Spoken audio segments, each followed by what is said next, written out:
বানাবো জিভে জল আনা একটা ভীষণই লোভনীয় টিক্কা রেসিপি, তাও বানাবো কিন্তু তাওয়াতে।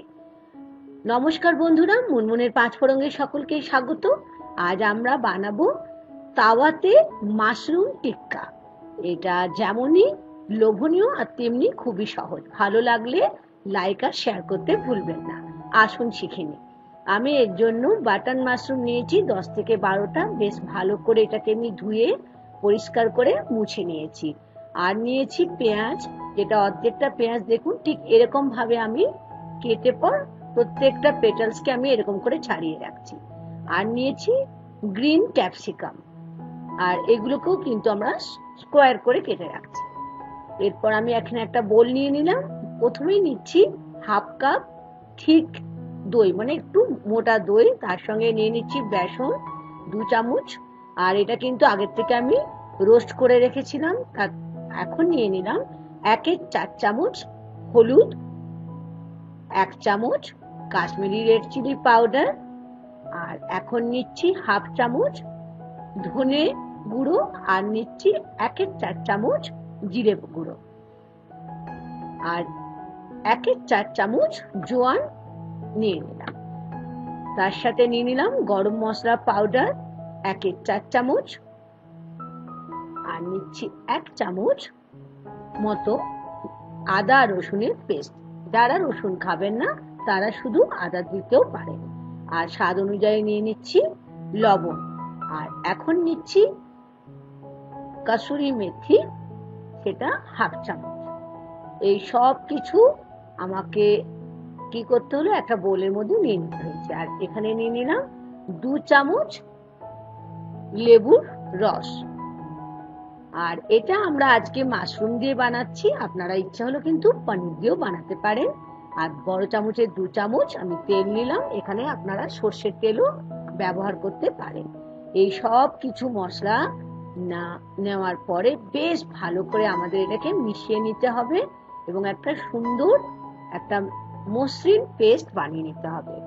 এটা খেতে কিন্তু ভীষণই লোভনীয় আর ভীষণই টেস্টি হয়, যেটা খুব তাড়াতাড়ি কিন্তু বানিয়ে নেওয়া যায়। আর এখানে চিলি ফ্লেক্স নিয়ে নিলাম 1 চামচ। এটা অপশনাল, ইচ্ছা হলে নিতেও পারেন, নাও নিতে পারেন। সবকিছু দিয়ে আবারও ভালো করে মিশিয়ে নিলাম। এখন যে মাশরুম, বাটন মাশরুম গুলো পরিষ্কার করে ধুয়ে রেখেছিলাম, সেগুলো আমি এই মিশ্রণের মধ্যে নিয়ে নিচ্ছি। আমি এখানে 10 থেকে 12টা মাশরুম নিচ্ছি। আর এই মাশরুমের জায়গা আমি বললাম না, পনিরও ইউজ করতে পারেন। একটু পনিরের টুকরোটা একটু বড় বড় করে কাটবেন, তাহলে খেতেও ভালো লাগবে। অনেকে হয়তো মাশরুম পছন্দ করেন না, সেই জন্য মাশরুমের জায়গা পনির নিতে পারেন। বেশ ভালো করে কিন্তু মশলাটাকে, যে ব্যাটারটা বানিয়েছি মাশরুমের গায়ে, যেন খুব ভালোভাবে কোট হয়, তবেই কিন্তু খেতে ভালো লাগবে কাবাবটা বা টিক্কাটা যখন বানাবে। আর এখন ওই যে পেঁয়াজটা কেটে রেখেছিলাম চৌকো চৌকো করে, সেটা দিয়ে দিলাম। আর তার সাথে নিয়ে নিলাম সবুজ ক্যাপসিকাম, যেটা চৌকো চৌকো করে আমি কেটে রেখেছিলাম। এই সব কিছু দিয়ে বেশ ভালো করে, দেখছেন কি সুন্দর করে মিশিয়ে নিচ্ছি, একদম নিচের থেকে ওপরে বেশ ভালো করে। একটু সময় নিয়ে কিন্তু আমাদের এগুলোকে মেশাতে হবে, যেন ম্যারিনেটেডটা খুব ভালো করে হয়। এখন দেখেছেন প্রত্যেকটা মাশরুমের মধ্যে মশলা লেগে গেছে। এখন 30 মিনিটের মতো আমি ফ্রিজে এটাকে রেখে দিলাম। ফেরত এলাম 30 মিনিট পরে। একদম রেডি হয়ে গেছে আমাদের আজকে মাশরুম টিক্কা, যেটা বানাবো। দেখেছেন কি দারুণ ম্যারিনেট করা হয়েছে। এরপর আমি এখানে নিয়েছি কাবাব করার জন্য বা টিক্কা করার জন্য কাঠি। এইগুলো আপনারা পেয়ে যাবেন যে কোনো ডিপার্টমেন্টাল স্টোরে। আমি দেখুন কেমন ভাবে নিচ্ছি। প্রথমে একটা ক্যাপসিকাম নিলাম, তারপর নিলাম পেঁয়াজ, আর তারপরে নিচ্ছি একটা মাশরুম। খুব সাবধানে কিন্তু এটা করতে হবে।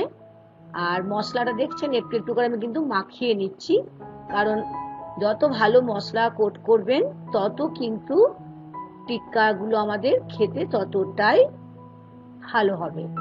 কি করবেন তো? আর এখন তো বর্ষাকাল এসেই গেল, বর্ষার সন্ধেই যদি বানিয়ে ফেলুন খুব লোভনীয় একটা টিক্কা, তাও আবার আমরা বানাচ্ছি তাওয়াতে। যার জন্য আমাদের কোনো মাইক্রোওয়েভ বা কোনো ওটিজি কোনো কিছুই লাগবে না।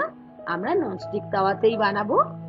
আর আশা করি আজকের রেসিপি আপনাদের খুবই ভালো লাগবে, আর ভালো লাগলে কিন্তু লাইক করতে ভুলবেন না। এখন চলে এলাম একদম শেষ স্টেপে। প্রথমে একটা আমি এখানে ননস্টিকের তাওয়া বসিয়ে দিলাম। আমার কাছে গ্রিল ননস্টিকের তাওয়া ছিল, সেই জন্য আমি এই তাওয়াটা বসালাম। আপনারা যদি নর্মাল ননস্টিকের তাওয়া থাকে কোনো অসুবিধা নেই। এর মধ্যে একটু বাটার আর সাদা তেল দিয়ে বেশ ভালো করে আমাদের গ্রিস করে নিতে হবে।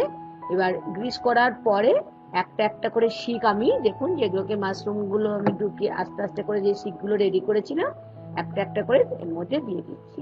প্রত্যেকটা শিকই কিন্তু 2 মিনিট থেকে 3-4 মিনিট আমাদের রোস্ট করে নিতে হবে, আর মিডিয়াম ফ্লেমে রাখতে হবে আমাদের ফ্লেমটাকে। ওপর থেকে আমি আবারও 1 চামচ সাদা তেল দিয়ে দিচ্ছি। আপনারা ইচ্ছে হলে এখানে বাটার বা ঘিও ব্যবহার করতে পারেন, তাহলে আরো খেতে সুস্বাদু হবে।